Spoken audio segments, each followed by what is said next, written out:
నుంచి మీ వస్తున్నాను. పేరు? రాము. ప్రతి ఇయర్ వస్తారండి? ఫస్ట్ టైం అంటే ఇప్పుడు రావటం. ఇంతకుముందు రాలేదు. సో ఇప్పుడు హైదరాబాద్ నుంచి రీసెంట్గా ఇప్పుడు వస్తున్నాం. అంటే ఇంత ముందుకు రాకపోవడానికి ఏమన్నా రీజన్ ఉండేదా? అంటే అదే తెలియక అందువల్ల రాలేదు. ఇప్పుడు స్టార్ట్ చేసాం ఎల్లమ్మ తల్లి దర్శనం జరుగుతుందేమో ఇప్పుడు. అవును. మంచి కోరికలు కోరుకోండి. తప్పకుండా. ఏం పేరు? రమేష్, ఎక్కడి నుంచి? వరంగల్ నుంచి వచ్చాము. వరంగల్. ప్రతి ఇయర్ వస్తారు? ప్రతి ఇయర్ వస్తాం. కళ్యాణం అమ్మ కళ్యాణం కూడా వస్తాం. ప్రతిసారి వస్తాం, అమ్మవారిని దర్శనం చేసుకుంటాం. ఈరోజు కూడా మా శిశుల పండుగ ఉంటే బోనం ఎక్కిస్తానికి బియ్యానికి వచ్చినాం. అంతా బాగానే ఎప్పుడే ప్రతిసారికి అమ్మవారి నీళ్ళు మాకు ఉండాలని కోరుకుంటాం. అమ్మవారి దయ వల్ల మేము అందరం బతుకుతున్నాం. హాయ్.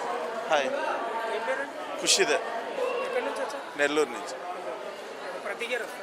లేదు, ఫస్ట్ టైం వస్తున్నాం చూద్దామని. మా పేరెంట్స్ వస్తే వాళ్ళని విజిటింగ్ కోసం వచ్చాం. మొన్ననే కళ్యాణ మహోత్సవం కూడా అయిపోయింది అమ్మవారిది. ఆ రోజు రాలేదా? రాలేదు, ఇదే ఫస్ట్ టైం. అంటే వాళ్ళు ఇప్పుడే వచ్చారు వాళ్ళ కోసం. తల్లి ఏం పేరు? నెల్లూరే. నెల్లూరేనా? ప్రతి ఇయర్ వస్తారా?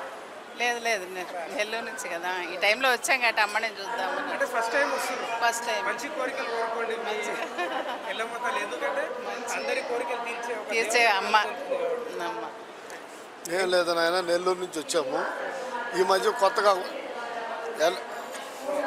రేణుకా ఎల్లమ్మ సీరియల్ చూసాము. ఇక్కడ రేణుకా ఎల్లమ్మ గుడి ఉందనంటే అది చూద్దామని పట్టుకుని వచ్చాము. ఈరోజు ఆషాఢ మాసం అయిన దానివల్ల 1 గంట అయినా కూడా ఇంకా దర్శనానికి టైం ఇచ్చారు. అదే మా అదృష్టం. Thank you.